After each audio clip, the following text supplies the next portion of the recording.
Very good morning. Welcome to BRK the first edition. నేను పద్మ. ఈ రోజు ఏ పేపర్లో ఎలాంటి వార్త ఉందో చూసే ముందు మనం అనలిస్ట్ని కూడా పరిచయం చేద్దాం. Senior political analyst Bandaru Rammohan Rao garu కూడా మనతో పాటు యాడ్ అవుతున్నారు. గుడ్ మార్నింగ్ అండి రామ్మోహన్ రావు గారు. Good morning Padma. రామ్మోహన్ గారు, ఇప్పుడు మనం చూసుకుంటే ప్రతి ఒక్క దాంట్లో కూడా ఒకే ముఖ్య అంశం ఉంది, జిఎస్టీ బొనాంజా.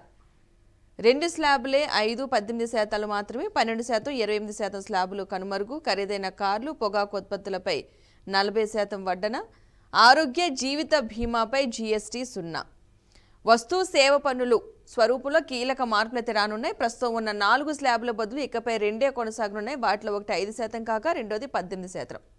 కేంద్ర ఆర్థిక మంత్రి నిర్మలా సీతారామన్ అధ్యక్షతన బుధవారం ఉదయం నుంచి రాత్రి వరకు 10:30 గంటల సేపు కొనసాగిన జీఎస్టీ పాలక మండలి 56వ సమావేశం ఈ నిర్ణయం అయితే తీసుకుంది. దీని ప్రకారం 12%, 28% పన్ను స్లాబులు ఇక ఉండవు. గుట్కా, పొగాకు ఉత్పత్తులు, సిగరెట్లపై మినహా మిగిలిన ఉత్పత్తులపై పన్ను మార్పులు ఈ నెల 22 నుంచి అమల్లోకి రానున్నాయి. తలనూనెలు, కార్న్ఫ్లెక్స్, టీవీలు, వ్యక్తిగత ఆరోగ్య ఉత్పత్తులు, జీవిత బీమా పథకాలపై పన్ను తగ్గనుంది. ఇక రోటీ, పరోటాలపై జీఎస్టీ 0, ప్రాణాధార ఔషధాలపై కూడా ఎటువంటి పన్ను లేదు. సో జీఎస్టీకి సంబంధించి కొంచెం ఊరట కలిగించే అంశాలా కనిపిస్తున్నాయి. ఏవైతే లగ్జరీవి ఉన్నాయో వాటికి సంబంధించి, ఏవి హానికరమైన ఉన్నాయో వాటికి సంబంధించి అయితే జీఎస్టీ ఎక్కువగా ఉంది. సో ఈ అంశం గురించి ఏం మాట్లాడదామంటారు? మీకు అట్లాగే బీఆర్కే న్యూస్ ప్రేక్షకులకు నమస్కారం, శుభోదయం. చాలా మంచి పరిణామం. ఎందుకంటే ఇప్పటిదాకా 4 స్లాబులు ఉన్నాయి. గతంలో 5 ఉంటే ఒకటి తగ్గించారు.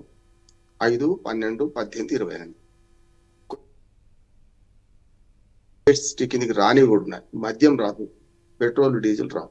ఈ 2 రావు. నేను మొదటి నుంచి అంటే వాటిని కూడా దీని కిందికి తీసుకొస్తే బాగుంటుందని చెప్పి కనీసం 25 స్లాబ్ అయినా సరే ఉంటే బాగుంటుందని. కానీ ఇప్పుడు ఒక మంచి పరిణామం ఏంటంటే ఈ 4 స్లాబుల్లో అత్యంత ఎక్కువ 25 స్లాబ్ని తీసేస్తున్నారు. అది 18 కుదిరిస్తున్నారు. అత్యధిక తక్కువ ఉన్న స్లాబ్ 5 దీన్ని ఉంచుతున్నారు. 12 మధ్యన ఉన్న 12 తీసేస్తున్నారు. అనుమానం ఏంటంటే ఈ 2 రోజుల సదస్సులో 12ను 5 కుదిస్తున్నారు, దగ్గర తీసుకొస్తున్నారా, లేకుంటే 12ను 18 తీసుకెళ్తున్నారు. ఇక్కడ పెద్ద మతల పోటు ఉంటుంది. మీరు 5, 18 ఉంచుతా అంటున్నారు కదా, 12 స్లాబులు అన్ని 18లో పడేసిన అనుకోండి, అక్కడ పెరుగుతాయి కదా. అట్లాగే 28 స్లాబులు అన్ని 18 తీసుకొచ్చినా అక్కడ తగ్గుతాయి. కానీ 28, 18 చేసి 12, 5 చేసిన అనుకుంటే 2 చోట్ల తగ్గుతాయి. ఈ 2 ఒక లాజిక్. మరి ఏం చేస్తారో తెలియదు. కానీ ఇందులో ఒక మంచి పరిణామం ఏంటంటే పద్మ గారు, ముఖ్యంగా ఆరోగ్య బీమా చాలా పెద్దది. ఇప్పుడు నాకు 1 కోటి రూపాయల ఆరోగ్య బీమా ఉంది అనుకోండి, నేను 30-40 వేల రూపాయలు నేను ఈ స్లాబ్ కింద 18 స్లాబ్ కింద ఉన్నది ఇప్పుడు ఆరోగ్య బీమా కట్టాల్సి వస్తుంటాం. ఆరోగ్యం కోసం కూడా ప్రభుత్వం బాధ్యత ఆరోగ్యము. అటువంటి దానికి కూడా నేను సొంతంగా ప్రైవేట్ బీమా సంస్థల ద్వారా నేను చేసుకుంటుంటే 18% ట్యాక్స్ పడుతుంది, మన జిఎస్టీ పడుతుంది. దుర్మార్గం ఇప్పటిదాకా. కనుక ఆరోగ్య బీమాలో 0 చేసింది చూసినా చాలా మంచిది అంటున్నాను. ఎందుకంటే చాలా మంది ప్రభుత్వ ఆరోగ్యాన్ని నమ్ముకోవాలి, ప్రభుత్వ ఆరోగ్య సంస్థలు నమ్ముకోవాలి. కానీ ఏమవుతుందంటే ఇన్సూరెన్స్ కావాలంటే ఆరోగ్యశ్రీ అంటే మళ్ళీ దానికి రేషన్ కార్డు రకరకాలు ఉన్నాయి.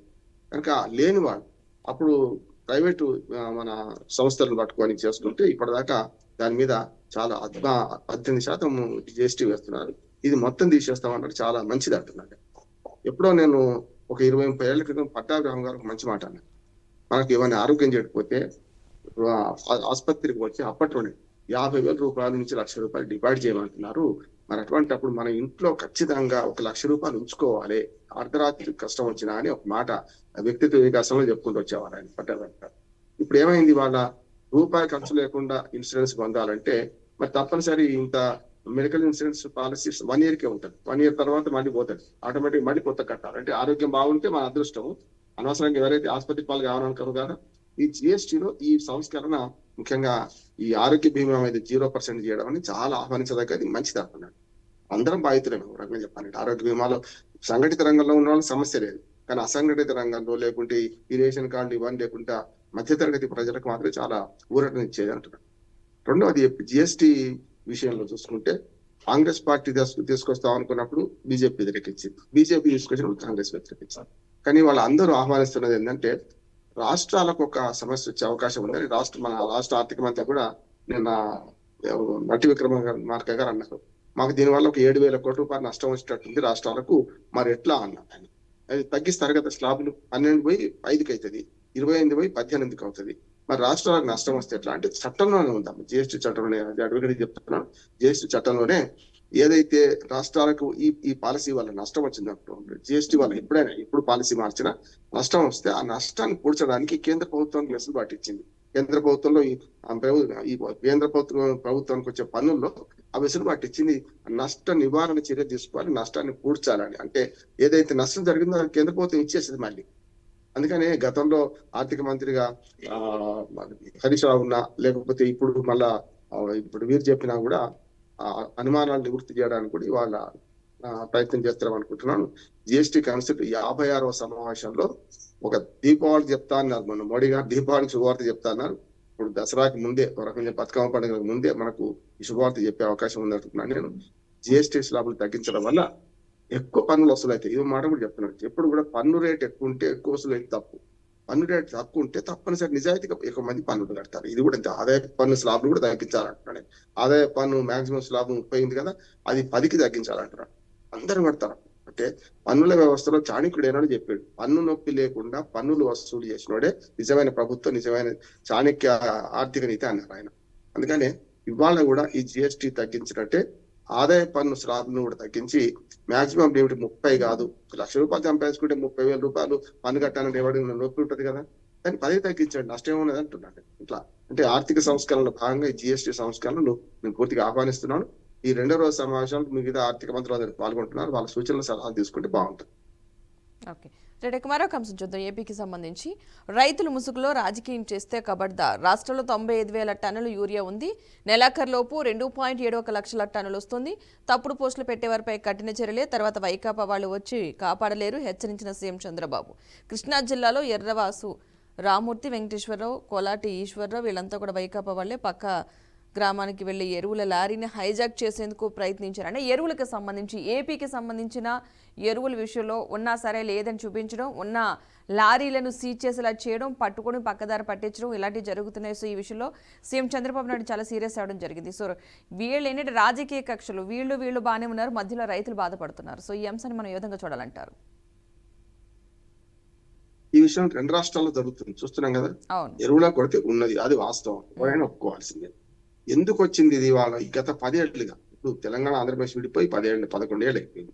ఈ 11 ఏళ్లుగా రాని సమస్య 11 సంవత్సరం ఎందుకు వచ్చింది అంటే ఎరువుల కొరత ఉన్నది, గ్యారెంటీ, ఇద్దరు ఒప్పుకోవాలి. సరే, చంద్రబాబు నాయుడు గారు నేను చాలా ఆవిషయంగా మాట్లాడాను, నేను ఎప్పుడు చూడలేదు. ఆయన వైసీపీని చీల్చెండాడు, మీ దుర్మార్గమైన పార్టీ, నేర చరిత్ర పార్టీ అన్నారు, ఈ పార్టీ మనగలదు అనుకుంటూ ఆఖరికి ముఖ్యమంత్రి స్థాయి వ్యక్తి కూడా ఒక 2-3 కార్యకర్తల పేరు, వైసీపీ కార్యకర్తల పేరు ప్రస్తావించాల్సి వచ్చింది. అంటే ఎంత ఆవేశం వచ్చింది? ఎరువులను పక్కదారి పట్టిస్తున్నారు, ఆ ఊళ్ళో ఉన్న వీళ్లే ప్రధాన కారకులు పక్క ఊరికి పోయే ఎరువులను కూడా హైజాక్ చేసే ప్రయత్నం చేశారని డైరెక్ట్ ఆరోపణ చేసింది. ఉన్నది ఎరువుల కొరత ఉండడం వల్లనే రైతులు బాధపడుతున్నారు కదా. ఆ కొరత తీర్చడానికి అవసరమైన చర్యలు కేంద్ర ప్రభుత్వం తీసుకోవాలి, రాష్ట్ర ప్రభుత్వం తీసుకోవాలి. ఇక్కడ ఎదుటి వారి మీద అంటే లాభం లేదు అంటున్నారు. చాలా మందికి ఎప్పుడు గోజకు ఉంటేదని, అంటే గోజ అంటే పశువు అని, పశువుకు తింటేదాన్ని అంటే కంచెలు విడిచిపెడితే తినేస్తుంటాడు, తర్వాత నెమరు వేసుకుంటాడు. మనిషికి ఏమో ఉంటే ఇంట్లో బియ్యం ఉన్నాయంటే నిరందిగా ఉంటాం, సరుకులు ఉన్నాయంటే నిరందిగా ఉంటాం. అంటే మనిషికి ఏమో ఉండాలని కోరుకుంటారు, ఇవాళ అర్జెంట్ గా అవసరం లేకుండా. ఎరువుల కొరత ఉంది అని తెలియగానే మనుషులు ఏం చేస్తారు, వెంటనే బారులు కడతారు. ఏదైనా సరే ఇంట్లో ఒక యూరియా బస్తా తెచ్చుకొని వేసుకుంటారు. అది ఇవాళ అంటే లేదు లేదు లేదు అనే ప్రచారం ఏదైతుందో, ప్రచారంలో కొందరైనా వాస్తవం ఉంది కదా, రావడం లేదు. ఎరువులు ఫ్రీగా దొరికినాయి అనుకోండి, అప్పుడు ఆటోమేటిక్ గా ఎప్పుడైనా తెచ్చుకోవచ్చు అని అనుకుంటారు కదా. ఈ రోజే రండి, ఈ రోజు నిన్న టోకెన్ ఇచ్చే వారికి ఇవాళ ఇస్తాం ఎరువులు, రేపు వస్తే దొరకవు అన్నప్పుడు తప్పనిసరి ఉంటుంది. తెలంగాణ కూడా జరుగుతుంది అదే. ఈ 2 రాష్ట్రాలు కలిపి చెప్తాను నేను, పద్మ గారు, ఎరువుల కొరత ఉన్నది. ఇది నిస్సిగ్గుగా వీళ్ళు దాన్ని దాటవేస్తున్నారు తప్ప ఇంకోటి ఏం లేదు. కేంద్ర ప్రభుత్వం మేము పంపుతున్నామంటారు.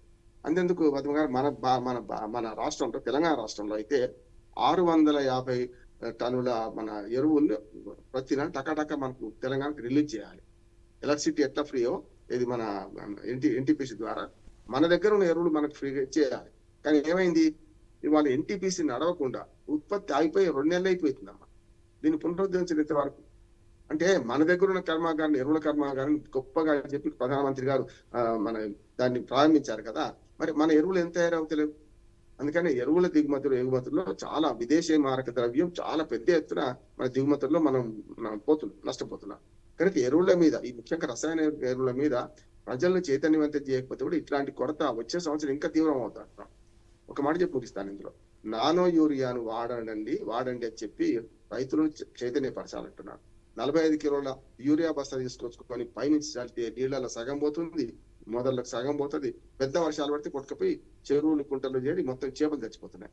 నేనేమంటున్నానంటే నానో యూరియా అనేది 45 కిలోల బస్తాతోని 1/2 లీటర్ యూరియా సమానం. నానో యూరియా ఉన్నది, అందుబాటులో ఉన్నది, ఎవరు వాడతలేదు. అంటే ప్రజలకు కొన్ని మూఢనమ్మకాలు ఉంటాయి. పెద్దగా అది ఎందుకు ప్రభావం చూపెట్టదా అని అంటారు.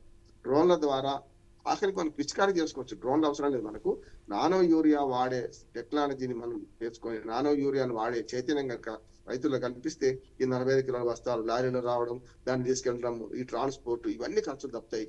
మెల్లమెల్లగా ఈ రసాయన ఎరువులు వాడడం తగ్గించాలి. మొదలు అసలు అవసరానికంటే ఎక్కువ వాడుతున్నాం. రెండో చైతన్యం ఏంటంటే నానో యూరియాను వాడమని చెప్పి ప్రయత్నం చేస్తే మంచిగా ఉంటది. 2 రాష్ట్రాల్లో కొరత ఉన్నది వాస్తవం. ముంజేతి కలగడానికి అర్థం అవసరం లేదు. వీళ్ళు వైసీపీ తిట్టినా, వాళ్ళు కాంగ్రెస్ వాళ్ళు ఏమో బీఆర్ఎస్ తిట్టినా వాస్తవాన్ని అంగీకరించకుండా, ఎరువులు కొరత ఉన్నదని అంగీకరించకుండా, ఎరువులు అందుబాటు చేయడం ఏర్పాట్లో రాష్ట్ర ప్రభుత్వ వైఫల్యం కూడా కనపడుతుంది. గతంలో బఫర్ స్టాక్స్ ఉండేవి కదా. బఫర్ స్టాక్స్ 3 లక్షల టన్నులు 4 లక్షల టన్నులు ఉండేది. చంద్రబాబు నాయుడు చెప్తున్న 80,000 టన్నులు ఉన్నాయి అంటున్నాను. 3 లక్షల టన్నులు గ్యారీ ఉన్నది మన దగ్గర, తీసుకపోండి, ఎవరు వస్తే వాళ్ళకి ఇచ్చేస్తామంటే ఎవరైనా తీసుకపోతారు కదా. కొరత ఉన్నది ఒప్పుకోకుండా ప్రతిపక్షాన్ని నిందిస్తే లాభం లేదు. అంటే ఓ రకంగా చెప్పాలంటే ఎదుటి వారిని నిందించడానికి పనికొస్తే రాజకీయాలు అంటున్నారు. రైట్. ఇక మనం తెలంగాణ అంశానికి వద్దాం. తెలంగాణ అంశానికి సంబంధించి మనం చూసుకుంటే నిన్న కల్వకుంట్ల కవిత తనని పార్టీ నుంచి సస్పెండ్ చేసిన తర్వాత తను ఎమ్మెల్సీ పదవికి రాజీనామా చేస్తూ కొన్ని ప్రెస్ మీట్ పెట్టి మాట్లాడిన వ్యాఖ్యలు, ఎస్పెషల్లీ కుటుంబాల్లో జరుగుతున్నవా లేకపోతే బయటకు వచ్చి చెప్పినవా అన్నది ఒక పక్కన పెడితే, లోపల ఏం జరుగుతుంది, అసలు ఏముంది అన్నది ఒక వివరణ ఇచ్చే ప్రయత్నం అయితే చేశారు. తను చెప్పే ప్రతి ఒక్క వర్డ్ కూడా ఎస్పెషల్లీ ఇద్దరిని టార్గెట్ గతంలో ఒక లేఖ ద్వారా మీ చుట్టూ దెయ్యాలున్నాయనా అన్న పదం వాడిన వ్యక్తి ఈరోజు పేర్లు కూడా అనౌన్స్ చేయడం, నిన్న అటు హరీష్ రావు, సంతోష్ రావు పేర్లు అయితే అనౌన్స్ చేయడం జరిగింది. సో పొలిటికల్గా మనం చూద్దాం అసలు ఏంటి వ్యాఖ్యల సారాంశాన్ని మనం ఏ విధంగా అర్థం చేసుకోవాలి, అసలు బీఆర్ఎస్ పరిస్థితి ఏ విధంగా ఉందని అర్థం చేసుకోవాలంటారు. మనం మొదటి నుంచి అనుకుంటున్నాం ప్రాంతీయ పార్టీలన్నీ కూడా ప్రైవేట్ ఆస్తులుగా మారిపోయినాయి. తెలంగాణ పేగుబంధంతో ఏర్పడ్డ పార్టీ తెలంగాణ రాష్ట్ర సమితి. ఒక్క కేసీఆర్ కోసం ఏర్పడలేదు, కేసీఆర్ కుటుంబం కోసం ఏర్పడలేదు. అది గ్రహిస్తే వీళ్ళు బాగుపడతారు అనుకున్నాను. ఎందుకంటే కల్వకుంట్ల కుటుంబ కథా చిత్రం నిన్నటికి క్లైమాక్స్ కు చేరుకున్నది. క్లైమాక్స్ అంటారు, నేను ముగించలే. 103 రోజుల మొత్తం ఎపిసోడ్ చూస్తే దయ్యాల సంగతి తెలిపోయింది. దయ్యాలు ఉన్నాయని మా నాన్న దేవుడు, మా దయ్యాలు ఉన్నాయి చుట్టూ ఆమె. నాన్న దేవుడు అయినప్పుడు దయ్యాలు ఎట్లా ఉంటాయి? దేవుని పక్కన దయ్యాలు ఉండొద్దు. లేఖ లీకేజీ గురించి చాలా నిన్న కూడా మాట్లాడినాను. లేఖ లీకేజీ గురించి అంటే రాసింది నువ్వు, అందింది ఆయనకు. ఈ మధ్యన ఎవరు లీకేజ్ చేసిండు అంటే ఇప్పుడు నిన్న తేల్చేసింది. అంటే ఆ దయ్యాల సంగతి నిన్న హరీష్ రావు, సంతోష్ రావు రూపంలో ఉన్నది. మొత్తం మీద కారుకు పద్మ గారు 4 చక్రాలు అనుకుంటే ఆ హరీష్ రావు, కేటీఆర్, కవిత 4వ చక్రం మనమని వచ్చింది. సంతోషం 4 అనుకున్నాం. లేకపోతే 4 చక్రాలు కేసీఆర్ తో సహా చక్రం అనుకుంటే ఈయన స్టెప్నీ లాంటి వాడు ఎవరు, మన సంతోష్ రావు, అంతే కదా. అటువంటి అప్పుడు ఇవాళ కుటుంబ సభ్యులలో పొరపచ్చాలు వచ్చి మీ కుటుంబంలో జరిగిన అవినీతి గురించి మీరే బయట పెట్టుకుంటే నష్టం ఏం లేదు. ప్రజలకు వాస్తవాలు తెలుస్తున్నాయి. అంటే ఈ కల్వకుంట్ల కుటుంబం తెలంగాణను దోచుకుంది అని మీరే చెప్తున్నారు స్పష్టంగా. అటు బావ అయితేంది, ఇటు అన్న తమ్ముడు అయితేంది. సంతోషరావు తమ్ముడు అయితే ఆమెకు వరుసకు చిన్నమ్మ కొడుకు, ఇటు పక్కనే బావ మేనత్త కొడుకు. ఈ ఇద్దరిని టార్గెట్ చేసి మా అన్న మంచోడే, మా తల్లి మంచోడే అంటుంది. నేనేమంటున్నానంటే, నేను న్యాయ పరిభాషలో చెప్తాను. కత్తితో పొడిచిన వాడు నేరస్తుడు కాదు, పొడిపించిన వాడు అంతకంటే నేరస్తుడు అంటున్నాడు. అంటే కాన్స్పిరసీలో కుట్ర చేసినోడు పెద్దోడు, వెనుక పొడుగు అని చెప్పినోడు నేరస్తుడు అయిపోడు. ఒకవేళ మీ నాన్న మంచోడైతే మరి అటువంటి అప్పుడు హరీష్ రావును ఎన్నడు పక్కన పెట్టినన్నారు? 2018లో పక్కన పెట్టారన్నారు మీరు. మరి 2018లో ఎందుకు పెట్టారన్నారు? కాళేశ్వరంలో సంపాదించుకున్నాడు కనుక ఆయన ఇరిగేషన్ మినిస్టర్ తీసేసుకుంటూ అసలు రెండోసారి ఎన్నికైన తర్వాత 6 నెలల దాకా పదవి ఇవ్వలేదు. రైట్, మంచిదే. మొదలేమో ఎమ్మెల్యే కాకుండా పదవి ఇచ్చింది ఆయనకే. తర్వాత రెండోసారి ఏమో ఎమ్మెల్యే అయిన తర్వాత అన్నిసార్లు అనుభవం ఉంది, ఉప ఎన్నికల్లో పోటీ చేసి గెలిచిన అత్యంత ఆప్తుడు, విశ్వసనీయుడు అనే వాడికి మన కాళేశ్వరం అభివృద్ధి చేసిందని చెప్పి ఇరిగేషన్ శాఖ మంత్రి చేసిందని చెప్పి పక్కన పెట్టారంట. మళ్ళీ ఎవరు తీసుకోమన్నారు? ఆయన తీసుకున్నారంటే ఆ అవినీతిని అంగీకరించినట్టే. మీ నాన్నకు తెలియకుండా జరగలే కదా అది. మీ నాన్నకి తెలిసే పక్కన పెట్టారు మీరు అంటున్నారు. కానీ తెలిసిన తర్వాత పక్కన పెట్టిన తర్వాత మళ్ళీ అదే హరీష్ రావును కానీ సరే కొడుకు కూడా ఇవ్వలే పదవి. అప్పుడు ఒక ఇద్దరే ఉన్నారు, మహమూద్ అలీ అట్లా కేసీఆర్ గారు ఇద్దరే ప్రమాణ స్వీకారం చేశారు. 3-4 నెలలు మంత్రివర్గం అంతా ఖాళీ ఉన్నది. ఒకనాడు ఎన్టీ రామారావు మంత్రివర్గంలో కదా 30 మందిని ఒకేసారి తొలగించినట్టే ఆయన తీసుకోకుండా ఉన్నాడు. ఇప్పుడు ఇది రెండోది ఉదాహరణ. అటువంటి అప్పుడు రెండోసారి తీసుకున్నాడు కదా, మళ్ళీ ఆయనకి పెద్దపీట వేసిండు కదా, ఆర్థిక శాఖ మంత్రిగా రకరకాల వేరే ఆరోగ్య శాఖ మంత్రిగా ఆయనకి ఇచ్చిండు కదా. మరి అటువంటి అప్పుడు మరి తెలిసే మీ నాన్న ఇచ్చినప్పుడు ఈ నేరానికి ఎవరు కారణం అవుతారు? నాన్న మంచోడు, అన్న మంచోడు అంటున్నారు. నేను అన్న గురించి చెప్తాను. అన్న నేరల దళితులను కొట్టించిండు, మా సంతోష్ చేయడం అయింది, సీఎంఓ ఆఫీసులు వాడుకున్నారు అంటున్నారు. అంటే ఒక స్థానిక ఎమ్మెల్యేకు తెలియకుండా సీఎంఓ ఆఫీసులో ఎన్ని కుట్రలు జరిగినాయో నాకు అర్థమవుతుంది కదా. మీ అన్న సొంతంగా మీ తండ్రి కొడుకు బిడ్డ కదా. అటువంటి అప్పుడు మీ సొంత కాన్స్టిట్యున్సీ లోనే, మీ అన్న కాన్స్టిట్యున్సీ లోనే సంతోషరావు జోక్యం చేసుకొని ఒక దళితులను 7 నేరల సంఘటన, అది ఇసుకలారేది అంటారు, నేరల సంఘటనలు 7 కొట్టించారు అంటే, వాళ్ళు పనికి రాకుండా చేశారంటే కారణం ఎవరు? సీఎం ఆఫీసును వాడుకొని ఇచ్చిన మన చంద్రబాబు నాయుడు, చంద్రశేఖర్ రావు గారు. అది కాదంటారా? తప్పు కదా. అంటే మీరు వాళ్ళిద్దరు మంచోళ్ళు అంటున్నారు, అన్నకు తెలవకుండా ఆ సంఘటన జరిగితే అన్న పట్టించుకోలేదు. ఇప్పుడు చెప్తున్నారు మీరు తండ్రికి తెలవకుండా ఈ సంఘటనలు జరుగుతున్న అవినీతి పరుడు చుట్టే ఉన్నారంటే అది సంగతి. అవినీతి పరులను మనకు చూస్తూ సహించిన వాడు కూడా అవినీతి పరుడు అవుతున్నాడు అంటున్నాడు. మీ నాన్న వాటా ఎంత అడగాల్సి వస్తుంది కదా. అప్పుడు వీళ్ళిద్దరు మంచివాళ్ళు కాదు అంటున్నారు కదా. కుట్రలు చేసే హరీష్ రావు గారిని కానీ లేకపోతే సంతోష్ రావు గారిని కానీ ఈ 5 ఏళ్ళు 7 ఏళ్ళు నుంచి భరిస్తున్నాం, మీ నాన్న మీ అన్న తప్పు కదా. మరి అప్పుడు వాళ్ళు చెప్పారు కదా. అంటే ఇప్పుడు మీ సేఫ్ ప్లేస్ లో ఉన్నప్పుడు మీకు ఇట్లాంటివన్నీ రాలేదు. ఒకవేళ నిజంగానే అప్పుడే 2018లో మీరు చెప్పింటే, కనీసం అధికారంలో ఉన్నప్పుడు చెప్పింటే అది వేరే ఉంటుండే. ఈ అధికార పార్టీలో కుటుంబ తగాదాలు, ఆస్తుల పంచాయతీ, ఆదాయాల పంచాయతీ చేయడం వల్ల బయటపడ్డది. నా ఉద్దేశం ఏంటంటే ఇది కుటుంబ కథా చిత్రంగా మార్చడం వల్ల తెలంగాణ ప్రజల మనోభావాలను దెబ్బతీస్తున్నారు వీళ్ళు. నిజంగా చెప్పాలంటే మీ పేగు బంధం పార్టీతో లేదు, కుటుంబంతోనే ఉంది.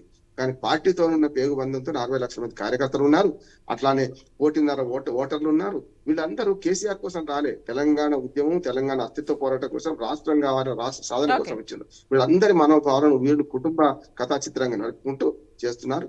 ఇప్పటికి కూడా టిఆర్ఎస్ పార్టీ మారకపోతే, కుటుంబ కథా చిత్రంగా నడిపించక నిజమైన ప్రజలకు అధికారం ఇచ్చి నిజమైన ప్రజానాయకులను ప్రోత్సహిస్తే పార్టీ ముందుకుంటది. లేకపోతే పార్టీ చాలా మంది ఇప్పుడు మన యాదవ్ కులంలో ముసలం పుట్టినట్టు పుట్టింది. ఇది శ్రీకృష్ణ పరమాత్మే తప్పలేదు, కేసీఆర్ ఎంత దాని లెక్క ఎంత కనుక ఈ కవిత ఆరోపణలో స్పష్టంగా వ్యక్తిగతమైన కోరిక, వ్యక్తిగతమైన ఆవేదన, వ్యక్తిగతమైన అదే కనపడుతుంది తప్ప పార్టీ ప్రజలు ఇవేం కనపడతలేదు.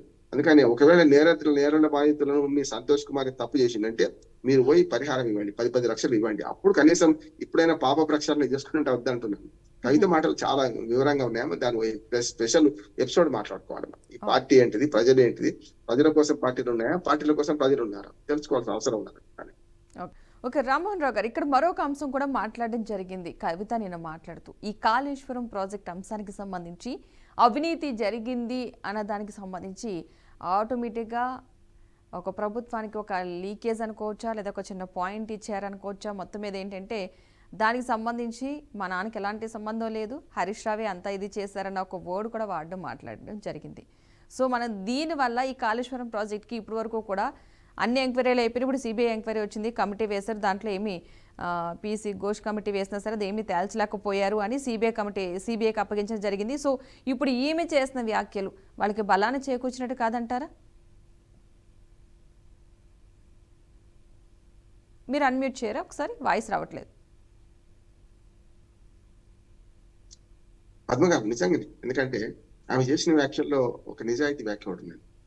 నేను మొదటి నుంచి చెప్తున్నాను, మనం అనుకుంటుంది కూడా 3 ఇంజనీర్లను పట్టుకుంటేనే 1000 కోట్ల రూపాయలు అక్రమస్తులు దొరికినప్పుడు ఆవు చేలం వస్తే దూడ గట్టడం వేస్తుందా, దూడ కూడా చేలం వేస్తుంది.